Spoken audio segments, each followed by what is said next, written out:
All right, so today, seemingly out of nowhere, all these articles and news sources started, coming out about Joe Lacob, owner of the Warriors, and his affiliation with the Oakland Athletics, possibly wanting to purchase them in the present and definitely wanting to purchase them years ago, but obviously wasn't able to do so. It's a long story with the whole situation that Joe Lacob went through, but basically Bud Selig, commissioner of MLB at the time, blocked the move from happening, and the A's are currently, where they are because of John Fisher's purchase of, he's obviously the majority owner, so he got that majority, and the A's have, since then pretty much been running to the ground slowly, with no new stadium being built right now, and obviously the team failing to reach the promised land of a World Series title, despite having the coaching, having the scouting, having the talent really to do so. And that all comes back to the ownership. So, my question is, obviously Lacob buying the A's, it could be possible, but obviously Fisher has sort of, hinted, he doesn't speak publicly much, but he sort of hinted that the A's are not for sale. But my question is, why is this coming out now? My thing is, all these articles are coming out. Bleacher Report, Sports Illustrated, San Francisco Chronicle. I think there has to be something going on right now that we don't know about. I mean, if Lacob buys the A's, let's just take a step back for a second. If Lacob buys the A's, you can almost guarantee that they're going to stay in Oakland because, okay, first of all, Lacob has publicly said that he wants the A's to stay in Oakland. Second of all, he owns the Warriors already, and they play right across the bridge.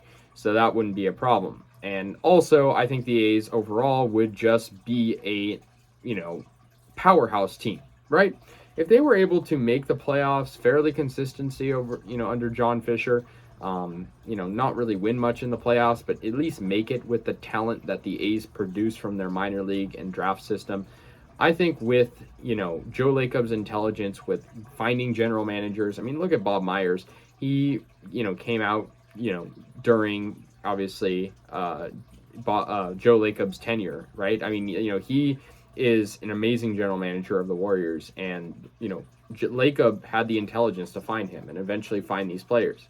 So I think if the A's were to have an owner like a Joe Lacob, I feel like all of our problems slowly but surely would go away. I mean, maybe not even slowly. I feel like they would go away. The A's, have the potential to be an amazing sports team, not just baseball team, but like you look at some of these teams that just don't really have, I'm not trying to offend any team here, but there's some teams that have like absolutely no history, not much of a fan presence, and no one really cares about how they do in pro sports. Maybe the Houston Texans are a good example. They're newer. Nobody really cares too much of them, about them outside of Houston. And, it's easy to look at the A's and compare them to the Texans. Oh, they don't care about this, they don't care about this. But the A's have history. The A's have been, a really one of the founding teams in Major League Baseball, been here for seemingly forever. And the fact that the A's are at the point where they're the worst team in the bigs, they're politically very problematic when it comes to the ballpark and, always threatening to move, never really caring about the team on the field, never caring about the front office. I could go on, really. I mean, Joe Lacob has proved to be an amazing owner, right? I mean, when he first took over for the Warriors, I think some people questioned, who is this guy? He's a business mogul. He's powerful. What's he going to do? And then we see the fact that he's taken the Warriors, under his intelligence to 4 championships. And so, yeah, I just want to step back for a sec and think about, Lacob and his history with the A's, because he really talked about, the fact that he had this deal taken away from him. I mean, Bud Selig sort of was corrupt in this sense. He didn't want to give the sale to him, but, Bud Selig favored Wolf.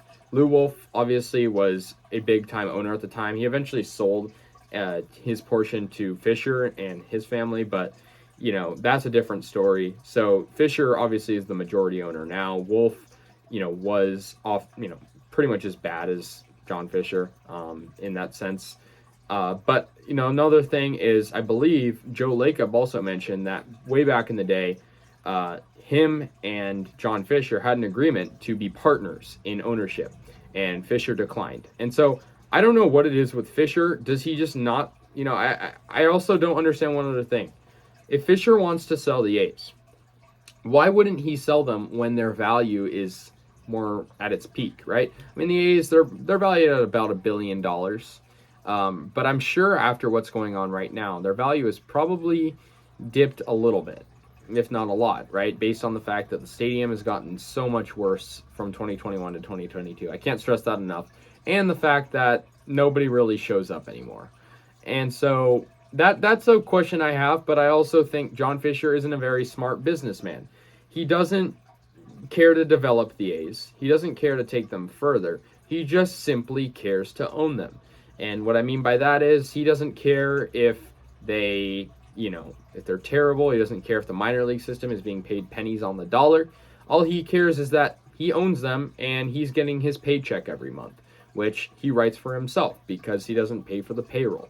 So, he's worth so much money. So is Lacob, but the difference is Lacob is going to actually be competent and be present at the team, opposed to Fisher, who, hardly ever attends games. And if he does, you can tell he doesn't know what's going on. Opposed to Lacob, he's courtside at the Warriors games. He knows what he's what he's doing.